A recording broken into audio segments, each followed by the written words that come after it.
Hey, what's up, everybody? It's your boy, Coach Landon, back with another episode of Beyond Tomorrow Recruiting.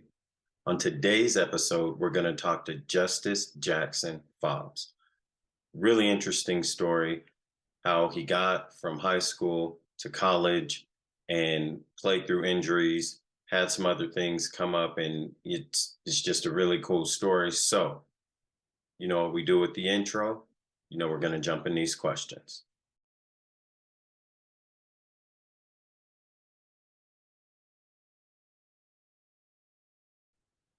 Hey, what's up, everybody? It's your boy, Coach Landon, back with another episode of Beyond Tomorrow Recruiting. Today, we got Justus Jackson-Fobbs. We're going to talk to about his journey through AAU, high school, and into his recruiting process, and ultimately committing to go to college for basketball. So, Justus, I'm going to let you jump in and knock out an introduction real quick. All right. Well, like you said, my name is Justus Jackson-Fobbs. I played at Cypress High School in Magna, Utah. Shout out to Coach Trey. I played for Utah Prospects for AAU for I want to say 3 years, around 3 years. Um, play the three, sometimes a four. And you played with Hustle for a minute, didn't you? Yeah, I played with Hustle my sophomore year for a couple of tournaments, but then I switched over to Prospects. Prospects. Yeah. Cool. Yeah, so the reason that I definitely wanted to have an episode with you is your story is great. Now, obviously, I wanted to have you on the show because your path to getting to college basketball was definitely one that a lot of players have not experienced. And the few that have experienced are probably going to deal with it similar to the way that you do, or at least we hope they do. So we're going to kind of go through the timeline. Okay. Okay. High school starts, you get to Cypress High School as a freshman, and you were playing on which team in your freshman year? I actually played on all four teams: the freshman team, sophomore, JV, and varsity. And you got varsity, right? And Yeah, then, I started playing varsity like the last half of the season, but oh, towards the I got region games. yeah, that's when I really started playing varsity. Okay. And then we get to sophomore year. Yep. So you're starting to play travel ball. You're starting to get some exposure. You're playing against some of the best players out there. And then what year was the first year that you hurt your shoulder? It was my junior year. It was or let's see, yeah, it was the end of my junior year. It was that summer going into my senior year. So you played with prospects, Yep. Utah prospects on the Adidas circuit for your sophomore year. Yep.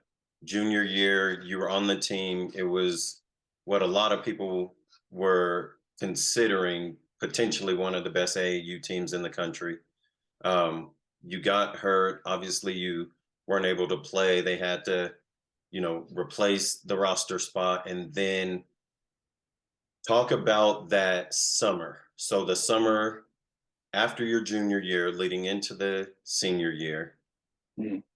5A starter. A lot of people would know about you. Kind of talk about the mentality that you had after the first shoulder injury, knowing that you had recovery time and you were going to miss that first prospect season. So I got hurt in June. I played one tournament before I got hurt, and then second tournament was in South Carolina, and that's when I originally hurt my shoulder. And then I rehabbed for about I want to say a month, and then I tried to play again, but it was too soon. So I ended up hurting my shoulder two more times, and then had to um, had to get the surgery. And then after that, it was mainly just I wanted to get better as fast as possible, but also take care of my body as good as I could, so that I didn't re-injure it. And then Uh, took me about, I want to say 3.5 months before I could start like dribbling and shooting around and stuff like that. And the mentality was it was it was pretty tough because I've never had a major surgery like that, and so it was really different. Um, Going through all the different like workouts, having it was basically starting from scratch almost.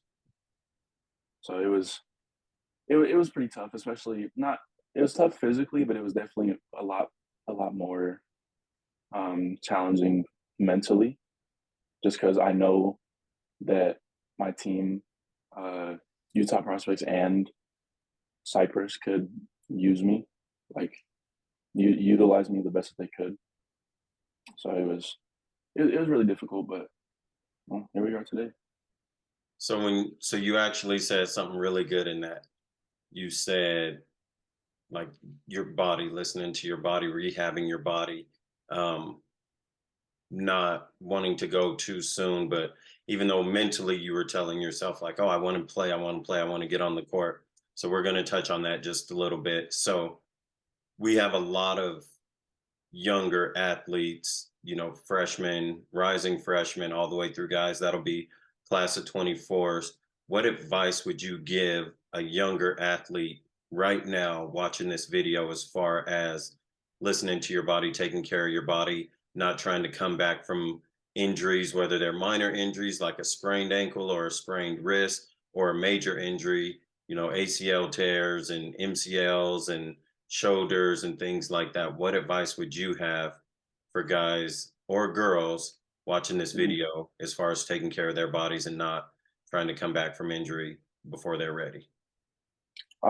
Well, number one thing is rest. Rest is so important. Like not just sleeping well, but also like taking a break from the game every couple days or so, because you need to give your body time to like recoup and regenerate.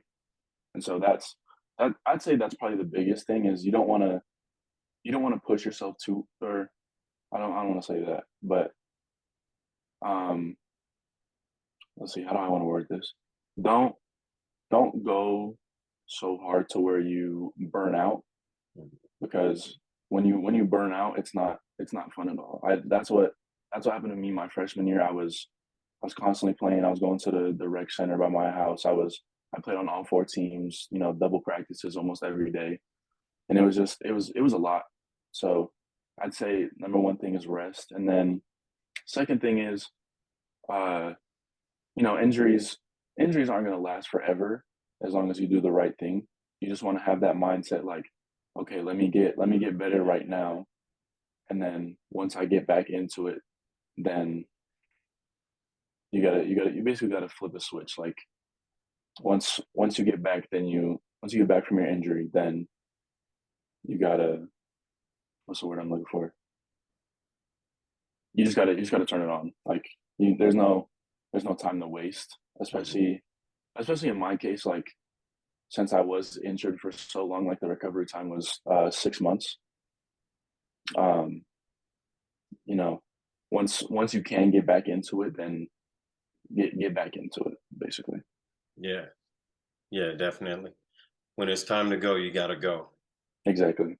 Um, your work ethic. I think your work ethic is one thing that coaches all over have always noticed and always admired. I remember when you played for the Thunder and you were in like sixth grade, and I was like, man, who is this kid? Like, this kid is not supposed to be this good, this young. Like, you just went, like, you just had that go. You're Yeah. always running, blocking shots, running the floor, closing out, switching out, guarding smaller guys. So I think from a young age, 6, 7 years ago, when I first started coaching against you, your work ethic was something that always stood out for me. And I always thought, man, I'd love to have this kid on a legacy team or find a way to coach him or something. And it was more so of that work ethic. I mean, you've Yeah. always been exceptionally talented, and that shows because you put a Thank you. ton of work in off the court. But it was that work ethic and that desire. So I think that was probably the hardest part. I think we scrimmaged you guys twice, and then we played you guys in a non-region game, and then we Mhm. played you guys in the playoffs. Yeah.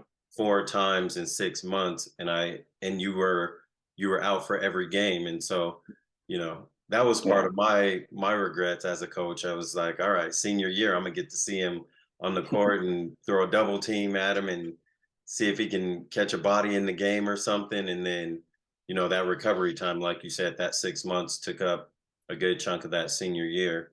So Yeah.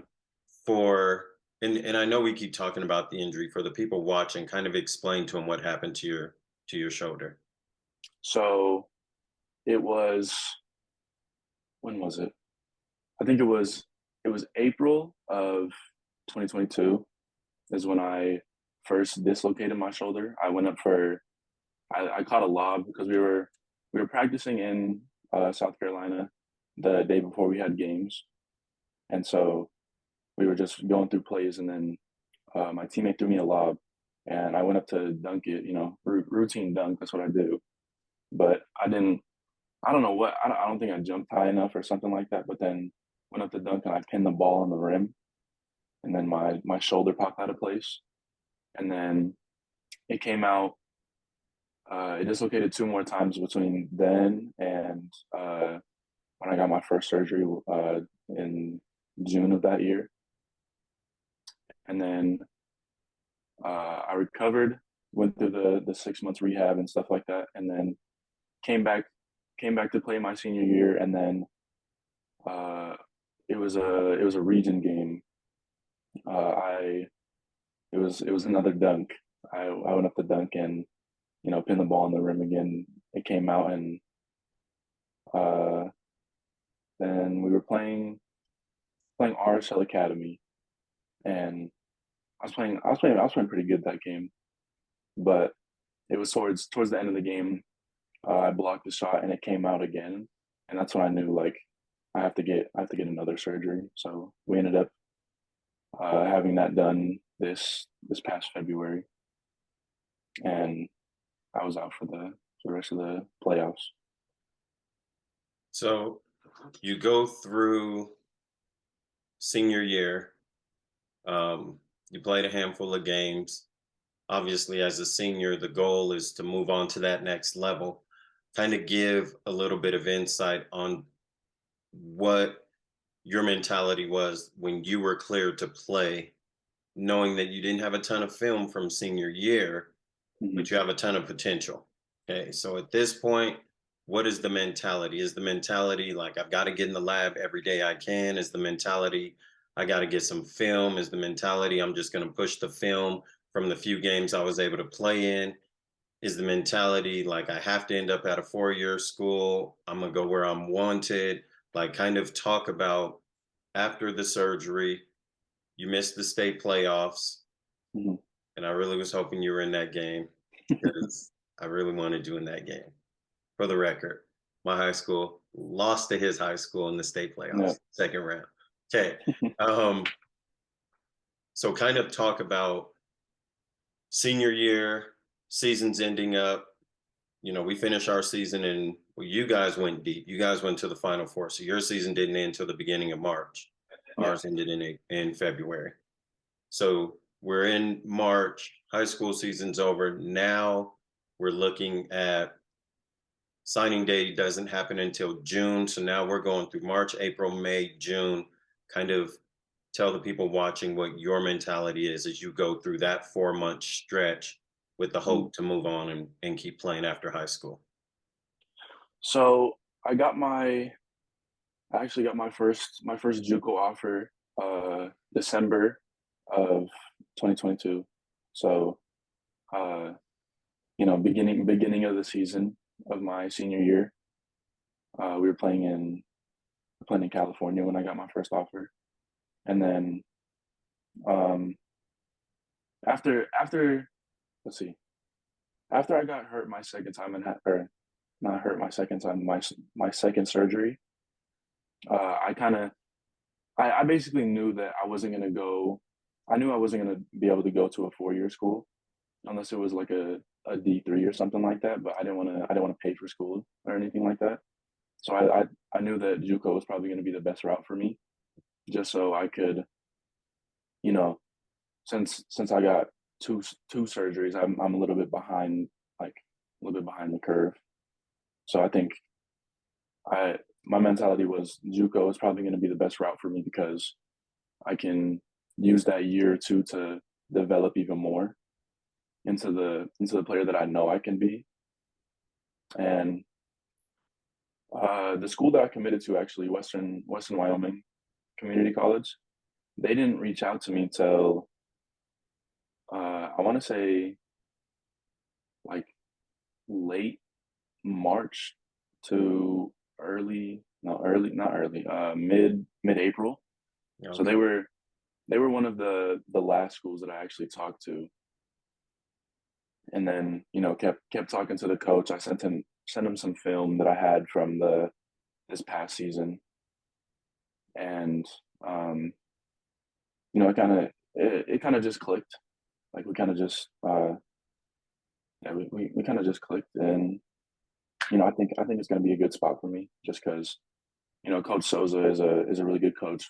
He's lost like 40 or 50 games in the past 5 years, and they won a national JUCO region title a couple years ago. So I think it's going to be a good spot for me. And going through high school basketball, every kid wants to get so like 20, 25 D1 offers, but that's unless you play on a really good team with a lot of exposure, and you're constantly putting in the work and you're showing coaches that you can do that, then that's it's not really realistic.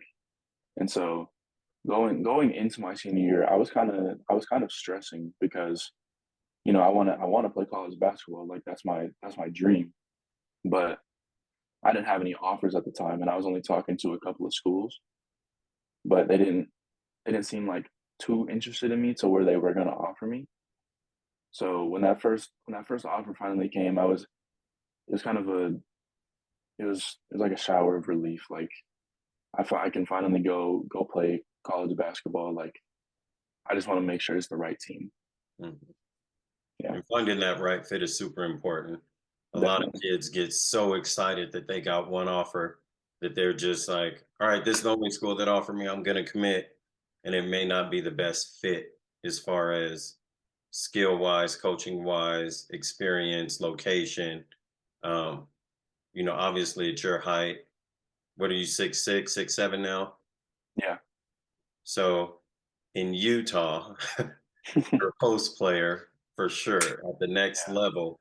You're going to see a lot of perimeter players in your height. And so, yeah, and even if you move on to the 4-year level after a year or two of JUCO, a lot of perimeter guys are in that same height range, 5'5" to yeah, or 6'5" to 6'7". So um, it'll give you an opportunity to develop that perimeter game, ball handling, shooting. But if you do end up playing as, a 6'6" or a smaller post player, then you'll be able to develop that game as well. yeah, Um, Obviously, we see some of your workouts, some of your change of direction, ball handling, different ways of creating shots through your lace them up workouts that you've posted on social media. And so um, I think the potential to be a consistent perimeter player, and obviously you've got the length and the athleticism to guard those guys. I think a JUCO route, especially if that's the role that a coach develops you for or says, hey, let's bring him in and have him work on this, whether it's post work, perimeter work. I think a JUCO for a year or two, a lot of JUCO kids are only going to be there for 1 year because guys that started college during the COVID time, that COVID year is going to start running out here in the next year or two for a lot of these guys. So yeah, I think whichever way you end up going, I think JUCO is going to be a good option for you, and it's going to open up a lot of doors for you for sure, especially at Western, because good coaches they play in a good region. When they do their yeah, non-region games, they play pretty good competition as well.